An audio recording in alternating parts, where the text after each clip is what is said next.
I've never considered myself a nosy person. No more nosy than the next guy. I just have what my ma would call an unhealthy amount of curiosity. I was the kid who climbed to the top of the big oak in the backyard just to see what was in the crow's nest. I was the kid who dug a hole in the backyard so deep that I hit groundwater because I was convinced there was a cave under our house, and I wanted to see it. To see. My folks aren't dirt poor, but they're pretty close. They're part of that missing middle of America. The people who work 40 hours a week until they die with no savings to speak of. I got my first job at a horse stable when I was 14.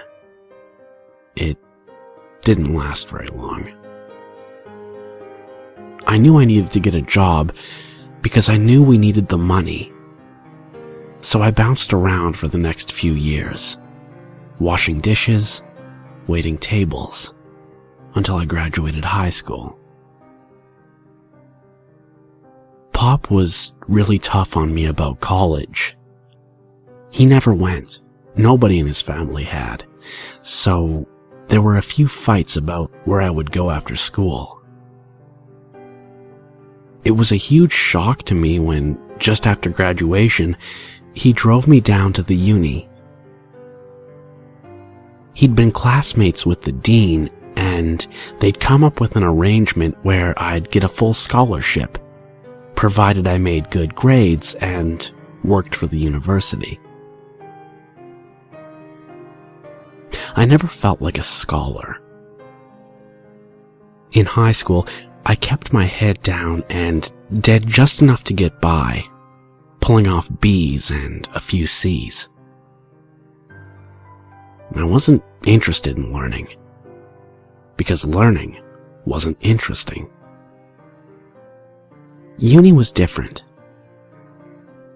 I took mainly core classes, math, English, history, science, but they were fascinating. For one thing, nobody cared if I showed up or not. It was entirely up to me to succeed. So, I did. In exchange for my education, I worked security and did some light maintenance duties. Maintenance was a no-brainer. I've always been handy, and most of the fix-it jobs were the type that could be solved with a liberal application of WD-40 or elbow grease, or both. Security was a different story.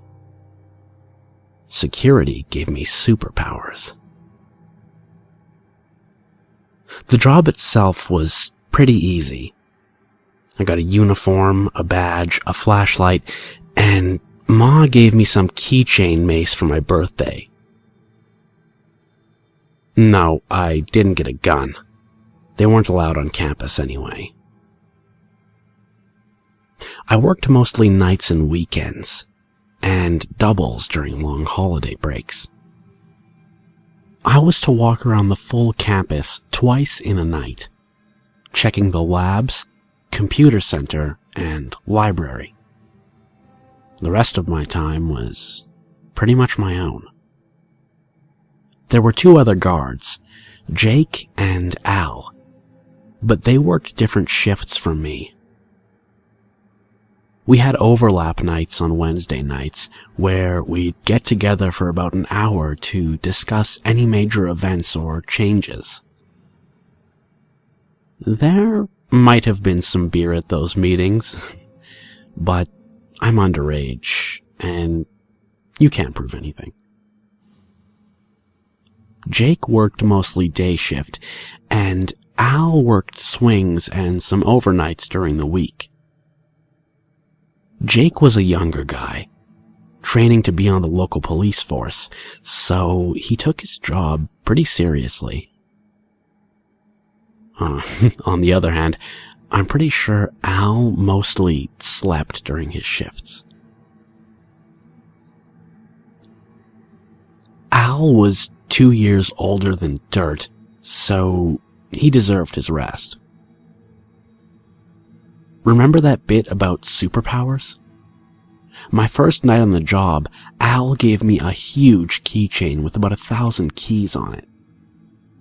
It weighed nearly 5 pounds and was secured to my belt with a heavy-duty metal chain. "Don't lose that keychain, kid," Al said. "You got the keys to the kingdom right there. Any door that don't open, you don't want to go in it."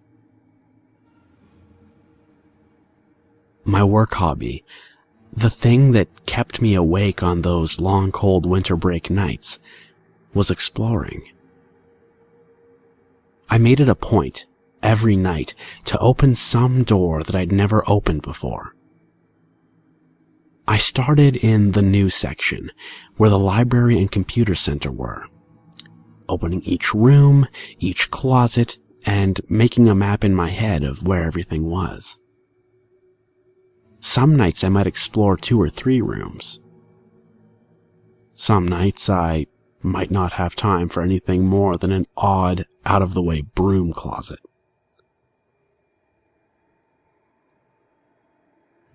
The uni is actually a pretty large campus for having a full student body of only 12 or 1,300. It was built as a Methodist college in 1896 and became state-owned in the 30s. There were 3 main sections. The old school housed the administration offices and a few unlucky classrooms. Unlucky due to the lack of central heat and air. And the 3-story building had no elevators. The labs were a brutalist horror of poured concrete slabs and tiny windows. Built back in the 70s when buildings that looked like Soviet radiators were in style.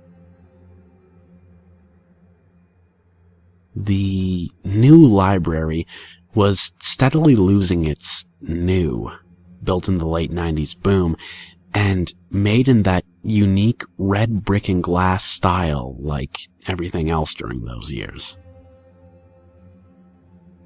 When I think back to those early days, those days before, I think how stupid I was.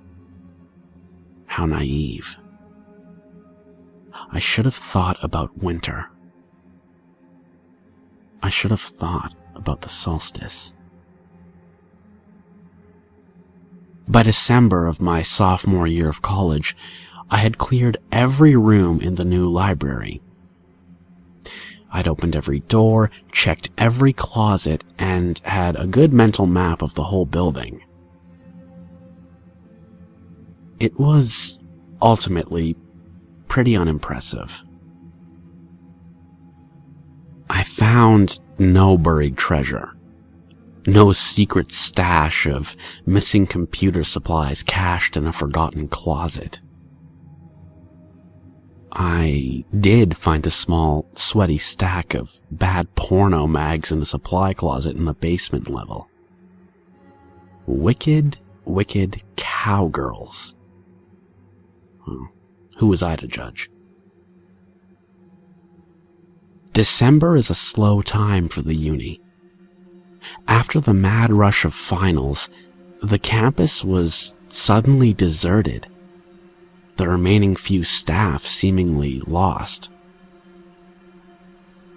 The building stood silent and dark in the thin winter breezes. We had a steady series of snowstorms, but none bad enough to close the campus.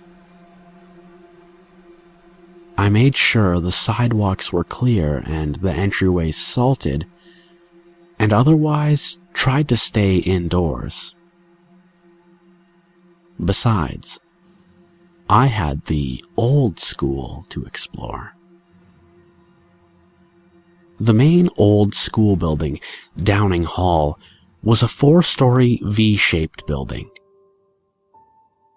It had no elevators, tiny stairwells, and was only exempted from ADA compliance due to its historical importance.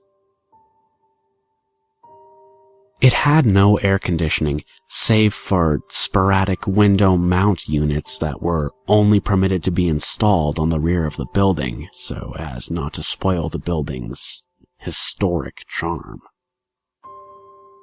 The building's heat came from a massive, ancient boiler in the basement. As far as I knew, Al was the only person who knew anything about the boiler, and he must have kept it in good shape because I never heard any complaints about it. I spent the second week after finals week poking through the top floors of Downing Hall. I didn't have a lot of time for exploring every night, as the snow gave me more than usual upkeep chores, but I made steady progress. I discovered a small room in the attic on the left wing that must have been an old dean's office, complete with a beautiful antique desk and wardrobe. I checked both, thinking I might find something historic to give to the dean. But the wardrobe was empty save for a moth-eaten wool scarf, and the desk's contents were limited to a few old newspapers and some tax forms from the 1950s. A level below, on the building's 4th floor, I found 24 small, empty classrooms. In my handyman mindset, I checked the windows for loose glass panes and for water or rodent damage. I fully expected to see rat droppings or at least some insect damage, but I found none. The 2nd and 3rd floors were much the same, except the rooms on the rear of the building were air-conditioned and thus actively used for classes when school was in session. The main floor was administration and included the dean's office. I thought it wise not to snoop around in my boss's office or in payroll, so I skipped a lot of these rooms. I made my way to the stairwell to the basement, used my superhero keychain, opened the heavy door, and went down. The basement of Downing Hall was different from that of the new library. For one thing, it was a lot more cramped. The hallway was narrow and the ceiling was low, with doorways leading off at regular intervals.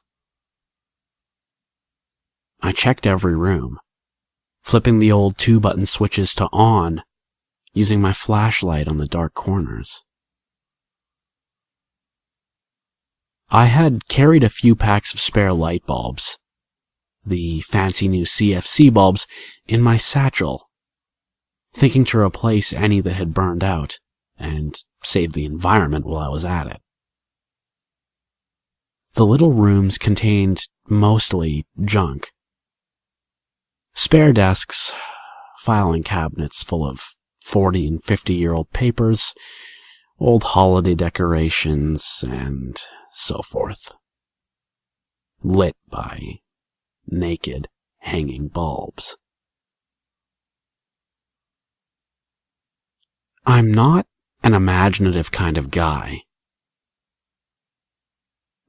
I guess I'm pretty smart. I made straight A's in my college courses.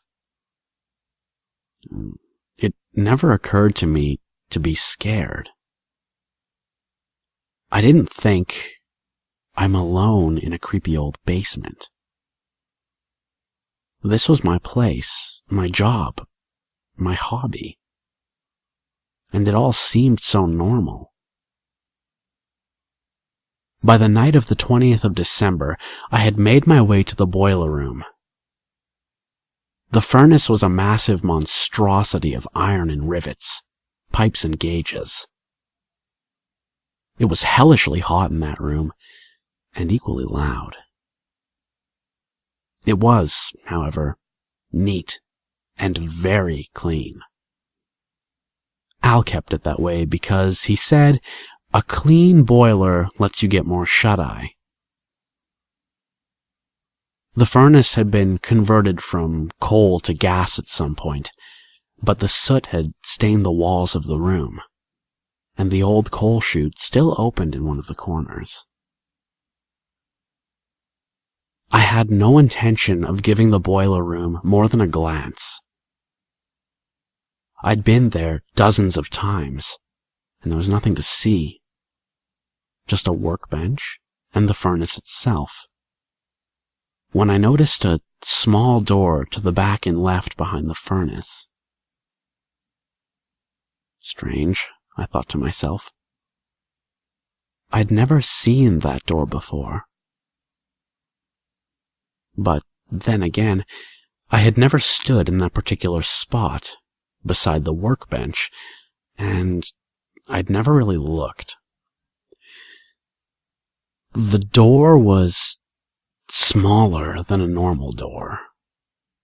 Maybe 5 feet tall, painted in the same non-color drab gray-brown of the walls, and was made of metal, just like the other doors in the basement. I went over to the door and touched the handle. I think the body knows sometimes when things are wrong. Have you ever had that feeling like you're being watched? When you know you're totally alone and nobody can see you, but you feel eyes on you? Have you ever gone left instead of right because you got a feeling that you just shouldn't go to the right today? It didn't work that way for me. When I touched the doorknob, nothing felt any different. My head didn't hurt, my neck hairs didn't stand up, and I didn't hear an inner voice saying, "Don't do it." The doorknob turned, but the door wouldn't open. I looked more closely and saw a small keyhole. I checked my magic keychain and found 3 possible matches. Struck out on the first 2, and the third worked. Of course. Of course. The hinges squealed like they hadn't been used in a long time. Maybe decades. My handyman instincts noted it. WD-40, I mumbled. I hauled open the door and stepped through, into another small, cramped hallway. The light switch worked, and the single bulb blew out with a crack. Damn it! My hackles did raise then. I flicked on my flashlight and quickly swapped out the hallway bulb with a new one. I looked around and saw that this hallway was narrow, straight, and ended a few yards away at another door. That door opened easily onto another stairway. What the hell? I said. Nobody had ever mentioned a sub-basement in this building. The hairs on the back of my neck were still standing out. I shook it off as nerves from the blown bulb and walked towards the stairwell. It was a standard stairwell and looked pretty much the same as the others in the building. I walked to the bottom and met another door. I pushed through it to see another long, narrow hallway with doors leading off to either side at regular intervals. The first door, to my left, was unlocked and opened fairly easily onto a storage closet. There were stacks of late 60s era books, a few desks, and a decaying mop in its bucket.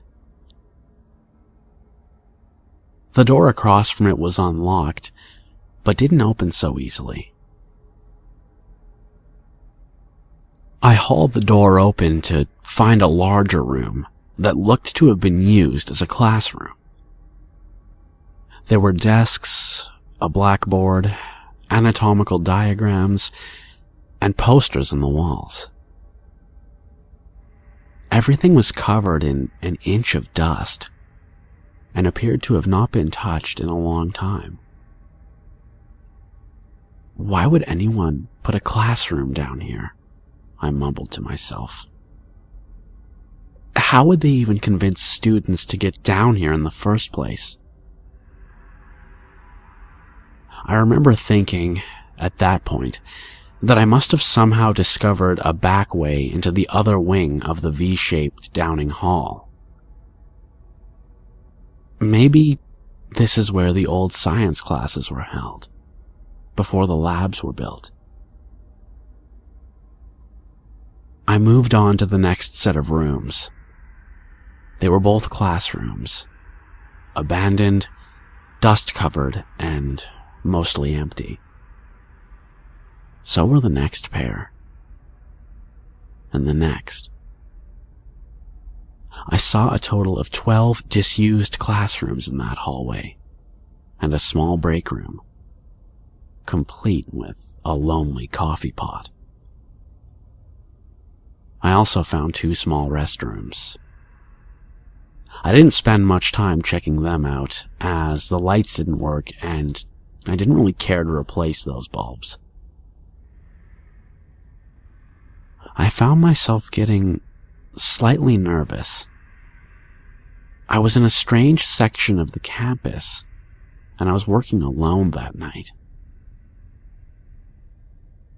In the back of my mind, I just couldn't truly justify the existence, the waste of a whole floor full of unused classrooms.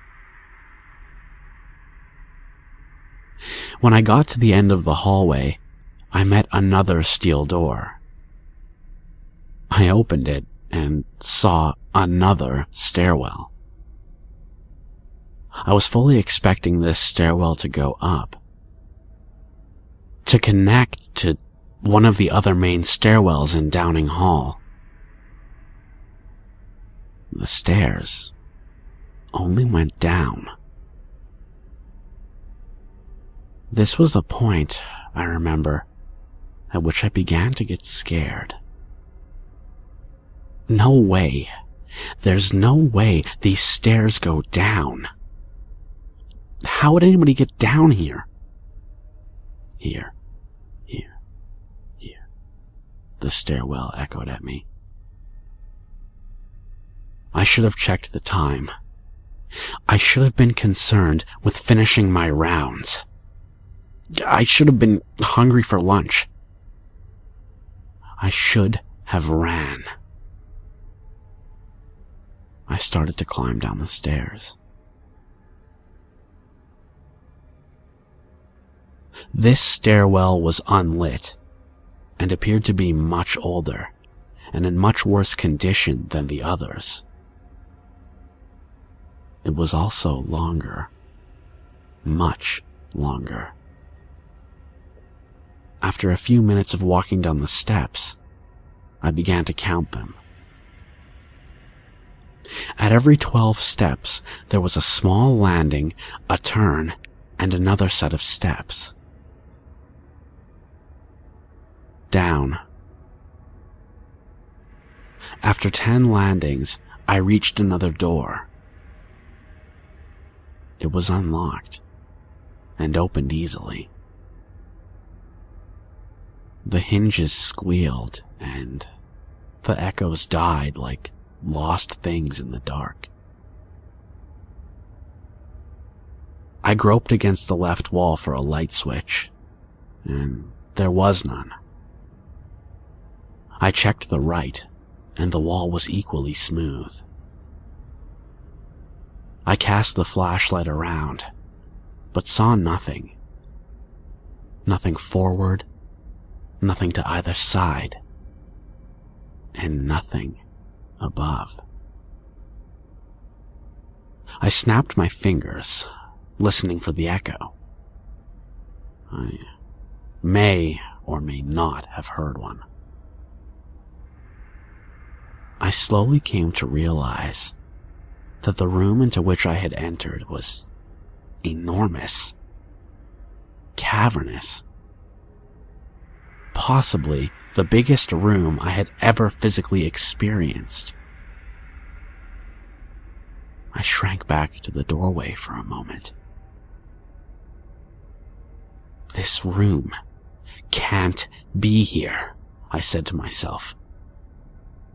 I started to think about going back, but I also started to think about wanting to know what was in there. I took a step forward, and another, until I was walking steadily into the room. I kept a steady pace, counting my steps. I looked over my shoulder every few yards, using the dim light from the open doorway to orient myself. I walked, slowly, for 100 yards, 200 yards, 300 yards, until I saw a dim glow ahead. The glow got faintly brighter and larger as I walked toward it. Another 100 yards, and another, and 3 more passed until I could make out a small, dim light bulb near a door. That door was of a different type entirely. It was huge, 14 feet tall at least, and half again as wide. The surface was black metal, studded with rivets and bolts, mounted on huge hinges. Across the face of the door, graved into the metal, were words in some strange looping script that I couldn't recognize. Every surface was carved with that script, or some strange diagrams made of splayed circle-ended lines. In the center of the door was a large spoked wheel lock, and in the center of the lock was a tiny keyhole. Above the keyhole was a sigil, enclosed in 3 circles. I looked behind me and couldn't see the light from the stairwell. I couldn't see anything at all. I held the superhero keychain to the dim light and flipped through the keys. Of course, there was one small, battered key that looked like it might fit. I inserted it into the lock and turned it. I heard a click and a thud and a sound from within the door like pouring pebbles or dry teeth. I pulled the key from the lock and grasped the spokes of the wheel lock. My heart was racing and sweat was dribbling into my eyes. I turned the spokes to the left, counterclockwise. Widdershins, some buried memory in my head said, and I kept turning until the wheel stopped. There was another thud and a crack, and then silence. The darkness behind me no longer felt empty. In fact, it felt positively crowded, as if I had an audience watching me. I stepped back from the door and flashed my light around. Still nothing. Dry, empty floor. I turned back to the door, grasped the large cast iron handles, and pulled. Nothing. I tried harder, putting all of my weight into the pull, and at the last moment, at the end of my strength, I heard another crack, and the door groaned open on a draft of cool, stinking air. The smell was heavy, moist, and musky. I had a flash memory of my mother taking me to the zoo as a child, and the smell of the cat house with the lions. At the thought of the lions, I let go of the handles and stumbled back a bit. I carefully shone my light into the yawning black crevice of the open door. I saw a short hallway that opened into a small, cramped room. And I saw a filthy, rusted metal chair. I saw bones. Small bones. I saw, or heard, or smelled a form so black it seemed to suck in the light of my flashlight. I saw a black form rushing towards me, running towards me, filling the hallway, howling and laughing and speaking in a voice that sounded like mountains collapsing. I remember fangs and words that turned my bones to rusted glass. I remember feathers and a hand with too many fingers, jeweled with something unspeakable. And the smell, the stink of something long caged. I remember wings. I don't know how long I wandered in the dark, alone under hundreds of feet of rock. There was no light. There was no way to judge time. My flashlight was dead, and my cell phone. And even the small specks of luminescent paint on my cheap wristwatch were dark. There was something wrong with my right leg. It hurt, but I couldn't see enough to find out why. I kept hearing my audience, there in that cavernous room. I screamed at them. I felt one of them touch my face, and I threw my flashlight at it. The flashlight bounced, rattled, and became still, somewhere that I was not. Something laughed later. I raved and I screamed, but didn't throw anything else.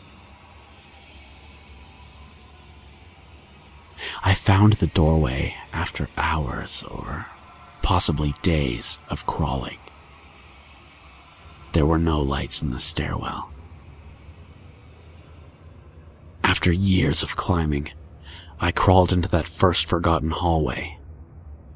I sliced my fingers on the crushed remains of the bulbs I had packed into my satchel. I crawled down the hallway and reached the next stairwell. I hauled myself up them, and finally out into the boiler room. When I staggered out of Downing Hall, 2 full days after going in, it was into dim winter daylight and a full police presence. 5 people had been found dead on and around the campus. All had been brutally, savagely murdered. Bodies splayed open. Viscera missing. The teeth marks suggested a wild animal, but the murder scenes and body positioning also displayed a certain intelligence to them. There was also the writing, carved into the flesh when it was not yet dead meat.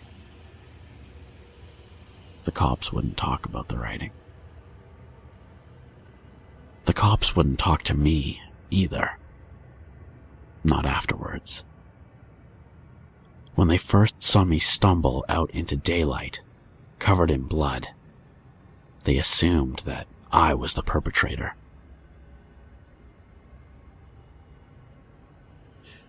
They quickly changed their assumptions when the medics pointed out the green stick fracture, the dehydration, the concussion, and the obvious shock. The cops asked me a lot of questions, and I answered them as best I could. I told them about the door in the boiler room. They couldn't find it. They showed me the bare, smooth wall from where I had crawled, dazed and broken.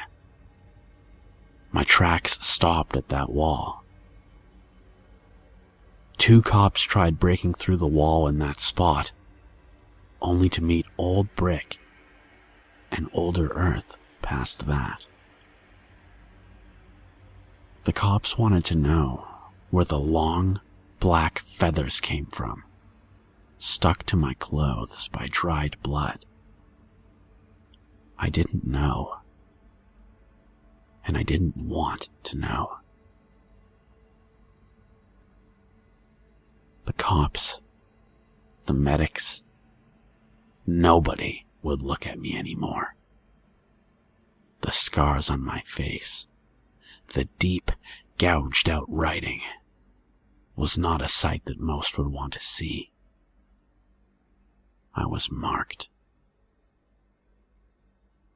Whatever I had let out, whatever had killed and eaten 5 people, and a week later, 6 more, had marked me as a friend.